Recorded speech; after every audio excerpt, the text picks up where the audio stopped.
नवाब मलिक के साथ हो गया बहुत बड़ा कांड। नवाब मलिक ने जो कभी नहीं सोचा था वो हो गया। हर झूठ की कीमत चुकानी पड़ती है और इसका नजारा पूरा देश देखेगा।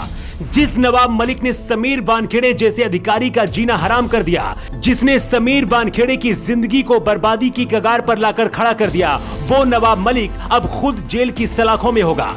करीब 8 घंटे की कड़ी पूछताछ के बाद महाराष्ट्र सरकार में मंत्री नवाब मलिक को ईडी ने गिरफ्तार कर लिया है। समीर वानखेड़े को लोगों ने हीरो बनाया था, लेकिन नवाब मलिक ने समीर को जीरो बनाने में कोई कसर नहीं छोड़ी थी। लेकिन अब जिस तरह से नवाब मलिक फंसे, उसके बाद से महाराष्ट्र की सरकार पर भूचाल आ गया है। मंत्री नवाब मलिक को गिरफ्तार कर लिया गया है। नारकोटिक्स कंट्रोल ब्यूरो के अधिकारी समीर वानखेड़े ने जब कार्रवाई करनी शुरू की थी तो पूरे देश में इसकी चर्चा हुई।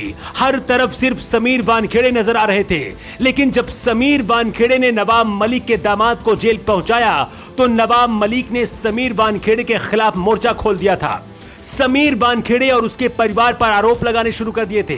ड्रग्स केस मामले को लेकर मुंबई में खूब चर्चा हो रही थी। लगातार समीर वानखेड़े कार्रवाई कर रहे थे, लेकिन इसके बाद समीर वानखेड़े खुद ही कटघरे में आ गए, क्योंकि नवाब मलिक लगातार उनके ऊपर आरोपों की बौछार करने लगे थे।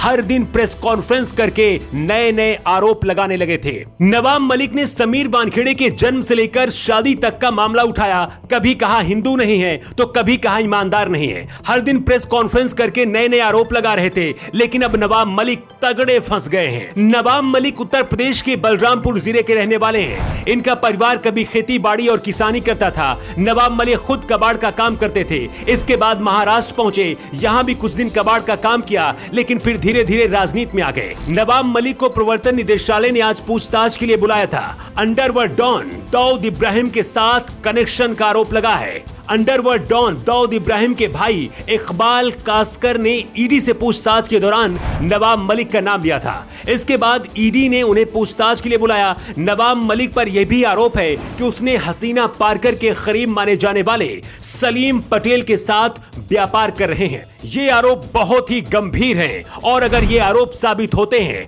तो नवाब मलिक को अब जेल में ही आगे की रातें गुजारनी पड़ सकती हैं। नवाब मलिक से 8 घंटे की कड़ी पूछताछ हुई। जो आरोप नवाब मलिक पर लगे उसका कोई जवाब नवाब मलिक के पास नहीं था, जिसके बाद नवाब मलिक को गिरफ्तार कर लिया गया है। पिछले कुछ महीनों से नवाब मलिक महाराष्ट्र सरकार के हीरो बन गए थे। उद्धव ठाकरे सरकार भी अपने इस मंत्री के बयानों से बेफिक्र थी।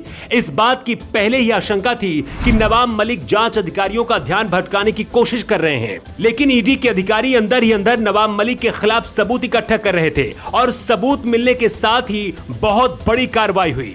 दाऊद से कनेक्शन जुड़ने का मतलब है अब नवाब मलिक आतंकवाद के कटघरे में आ जाएंगे, क्योंकि दाऊद इब्राहिम की वजह से भारत ने कई जख्म सहे हैं। ऐसे में अगर नवाब मलिक पर लगे आरोप सही साबित होते हैं तो जिंदगी भर नवाब मलिक को सलाखों के अंदर ही गुजारना पड़ सकता है। वैसे आपको क्या लगता है, क्या नवाब मलिक को गिरफ्तार करके सही किया गया? समीर वानखेड़े पर आरोप लगाने वाले मलिक पर आप क्या कहना चाहेंगे? अपना जवाब कॉमेंट बॉक्स में दे सकते हैं। न्यू टाइम्स के लिए ब्यूरो रिपोर्ट।